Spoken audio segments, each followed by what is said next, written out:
Hey guys, Joe here, and today I'm taking a look at a pistol from Sig Sauer. This is the Sig 365-9. The 9 stands for 9 feet long. Means 9mm. And this is Sig Sauer's subcompact that took the world by storm a year ago, making me just a little bit late to the party.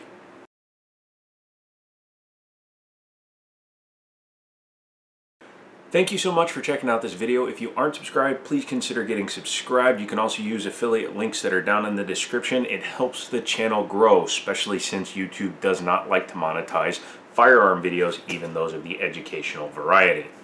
Before we dive into it, you can see that it is empty. I can see you, you can see me. That means there's nothing in it, and we can go ahead and drop the slide.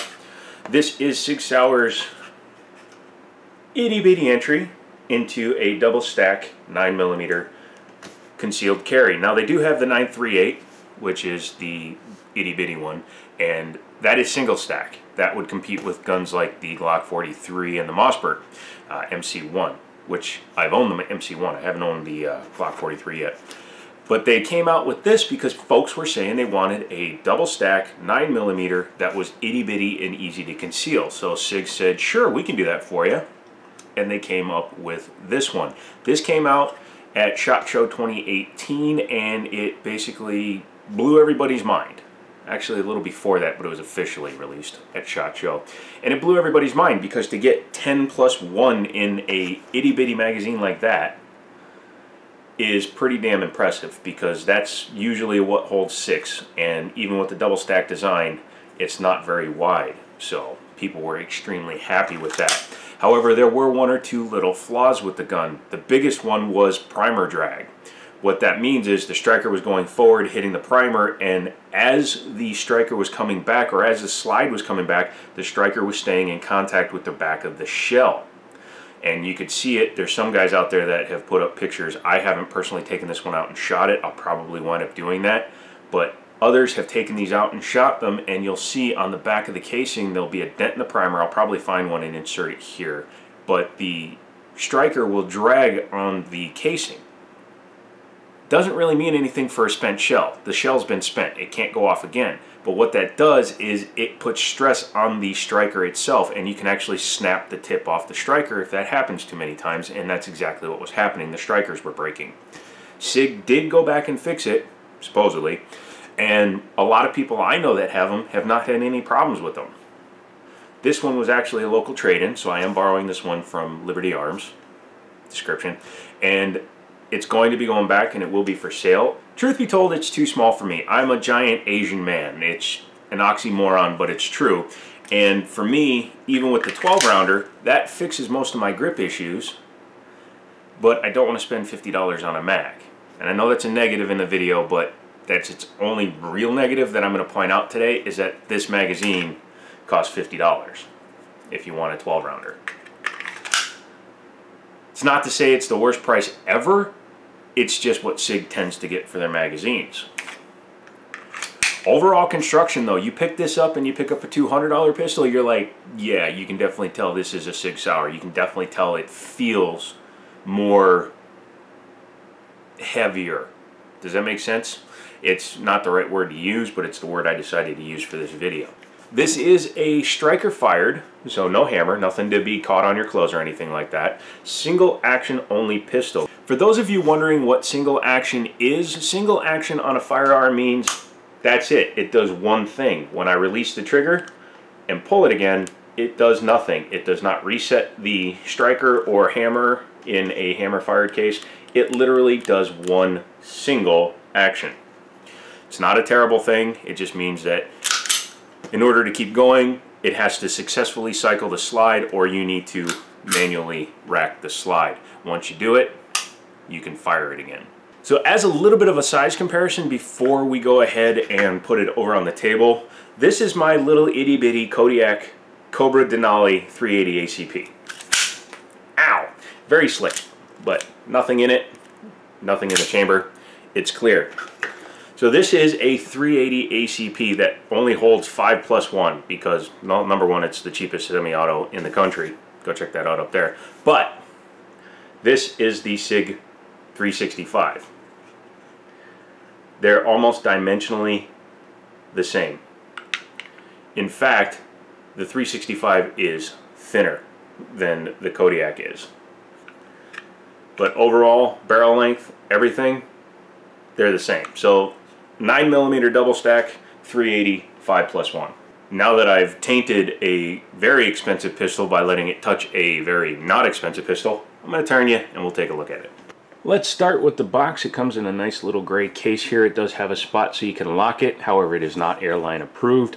Opening up the clamshell, you will see that you get a nice foam insert along with a gun lock that is not branded. Not 100% sure if that's the original gun lock or if we added that. You get your manuals, and of course you get your pistol and 2 magazines. They are both 10 rounders. Very basic, very plain. I approve of that. I don't care about having dragons and all kinds of weird stuff on the case. It does nothing for the firearm. Let's go ahead and clear it again since I just took it out of the box. Nothing in it, no magazine, so we are clear. Taking a look at the exterior, it is very similar to the Sig P320. That is intentional. They want the entire lineup to look familial. Not familiar, familial. You know, like family. It's got a polymer lower, steel slide, black barrel, which really works well for the concealed carry crowd, and it just looks really nice. From the factory, it does have night sights on it already, which is very convenient to have. You can get a pretty good picture with it. The rear sights, not being a white dot or a luminescent dot, just being straight night sights, are unobtrusive, which I actually prefer, as you know. I'm going to say that in every video, guys. I don't like dots on the rear sights. They're useless. There, I've said it. Fight me, bro. On the side, you will see it has a takedown lever and a slide release. There is no external safeties on this firearm. Either side, not on the trigger, no grip safety, nothing. You can get it with an external safety now, but when the pistol was first introduced, it did not have external safeties. The magazine release is reversible from what I can tell. You look at the magazine, it's got catches on both sides. That only happens if it's reversible. The grip panels are very nicely stippled. They're good, grippy stippling without being overly aggressive. I don't like when the stippling can grate your skin off. That's too aggressive. The pistol does have rear and front slide serrations, so I guess you could manipulate it that way. However, when you do that, you're actually covering the ejection port, so if you're clearing the firearm, that would be inconvenient. I guess it's just for your first rack. The sight is flat front, so you can actually manipulate it on the side of your clothing, on your pant leg, or your belt, which is convenient if you're in an emergency situation. It does have a small accessory rail that you can mount a very small light on. I know Olight makes a very small, teeny tiny one that we actually sell at the store, and it would fit on there. Or you can get the Llama laser that's actually designed to fit the firearm. I did not bring one with me. I should have. I apologize. Let's talk about what makes the Sig 365 so popular in the subcompact carry, and that is the fact that this is a 10-round magazine. That little itty bitty guy, same size, actually a little bit shorter than my index finger, can hold 10 rounds double stack, and it's not overly fat. I haven't put like 1,000 rounds through one, so I don't know how well it's going to hold up, but it's Sig quality, and they stand behind their firearms. The 12-rounder, which is what this one is, comes with an extended base pad, and if you have larger ape-like hands like I do, you may find this to be the more comfortable magazine to use. So let's go ahead and pop the top off, and it is a Sig, so you just bring it back to the locked position, slide that down, and off she comes. You don't need to pull the trigger on this one. So there you go. You have your itty bitty slide. You can see how small it is, or actually you can't. Inside you have a steel double nested recoil spring, which is very nice because that gives you your initial slowdown and then your overall slowdown. So that's how you manage recoil in such a small firearm, is by giving more time for the slide to slow down. Inside it is very common, or very typical Browning style tilting action. Just happens to be an itty bitty little thing. This one's got a lot of oil in it because it was cleaned really well before it was sent to us. And inside the slide, there's your safety right there. See that little itty bitty thing? That's your drop safety. That is the one safety outside of this that you have.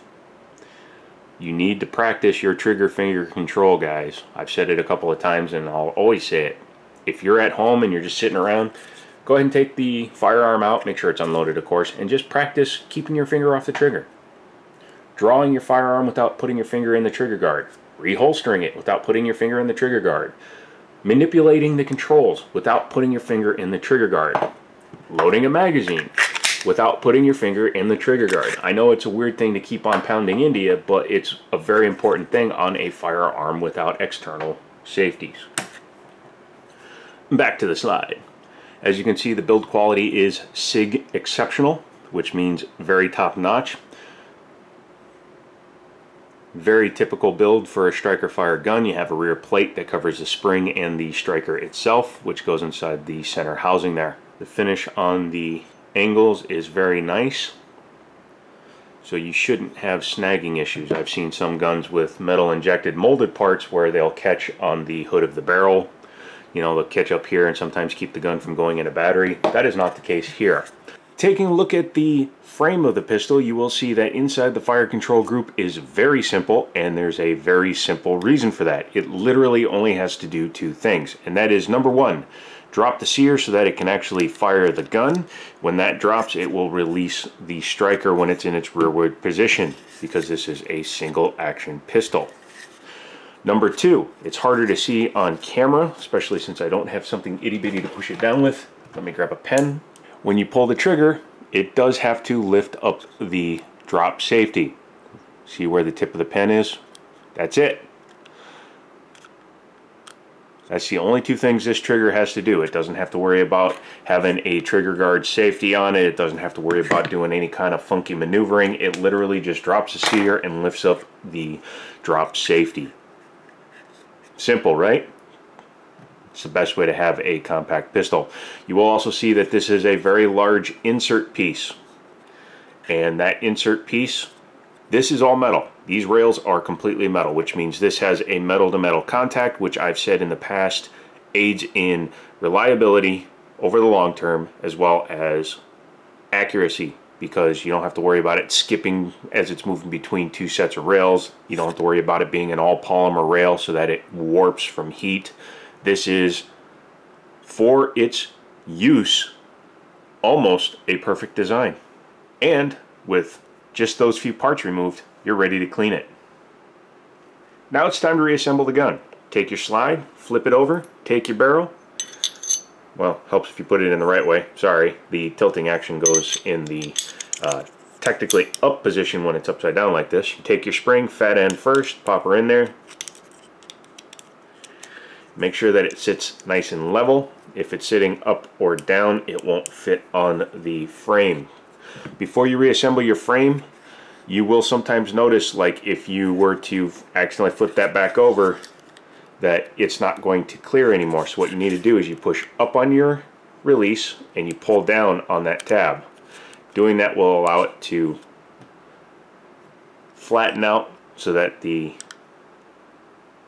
frame and the slide will mate back up in the correct orientation. Make sure that your drop safety and everything is in the down position. Take your slide, run it back, and it will automatically drop the takedown lever back into place, and you're good to go. Now that we're reassembled, what are some competitors to this pistol? Well, you have the Glock 43, but the Glock 43 only holds 6 rounds or 7, depending on which magazine you're using. The Mossberg MC1 is about the same size dimensionally, but again, 6 or 7 round capacity only. The 43X is a 10 rounder, but it has a much longer grip frame. The Taurus G2S, the Bursa BP CCs, those are both bigger in terms of grip length, although the Taurus is the only other one that can be capable of having a 12 rounder. In fact, it's the only one that comes with a 12 rounder out of the box in that general same size as the Glock 43 and this.